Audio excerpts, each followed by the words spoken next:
I'm Michael Dresdner. We're going to talk today a little bit about French polishing. Now, French polishing is the term we use to describe applying a shellac finish with a pad, and also for the finish itself. Call it a true hand-rubbed finish. First, you make an application pad, then you load it with finish, and you rub it onto the wood. Let's go through the process step by step, see how to do it, what can go wrong, and how to fix it when it does. You can start polishing immediately on raw wood, and I'll show you that in a few seconds.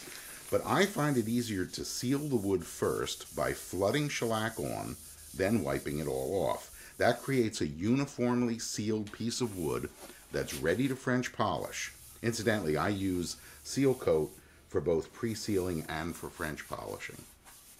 We'll start by making a pad. I use cotton cheesecloth or trace cloth for the interior, but any absorbent material will work.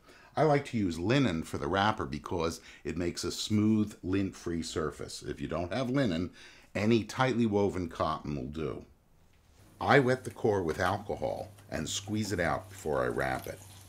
Twist the ends of the wrapper so the pad is fairly tight, a bit spongy, and has a smooth, rounded surface to contact the wood.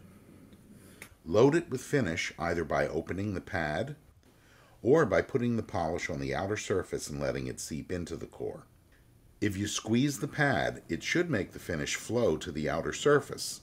Start rubbing the pad over the wood in small circles, like a random orbit sander, while squeezing the pad to deliver the French polish to the wood.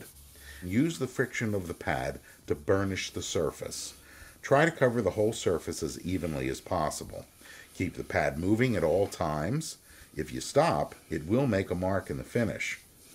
As the pad starts drying out, add more of your shellac mixture, then tamp the pad to help disperse it. When you touch down or lift off with the pad, do it like an airplane taking off and landing. Start moving before you touch down and after you lift the pad up. Now, if the finish starts to get soft and sticky, that's a sign that you're putting too much finish on too quickly. Stop, give it a rest, and go back to it later. Building too fast can also create ridges or marks in the finish. If that happens, let the finish dry, sand it smooth with some fine paper, and come back to it later. As the pad gets thick and sticky with shellac, which will happen, stop adding shellac and instead add drops of alcohol. That will let you smooth out what's already on the wood without building too fast.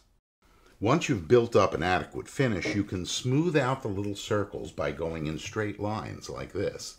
Be careful though.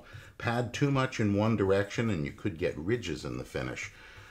The final polishing pass might consist of a pad with almost no shellac and mostly alcohol. Now, French polishing is not quite as easy as it looks, but there are a couple of tricks that you can use to make it a little bit more user-friendly. One is to add a couple of drops of any thin oil to the surface of the pad. Another is to mix some oily solvent into the French polish itself. Use naphtha, mineral spirits, or best of all, turpentine. The mixture may separate, so remember to give it a shake each time before you add finish to the pad. Either technique will give the pad more lubricity, making it grab less and glide more easily. Well, thanks for joining me in my shop to see French polishing in action.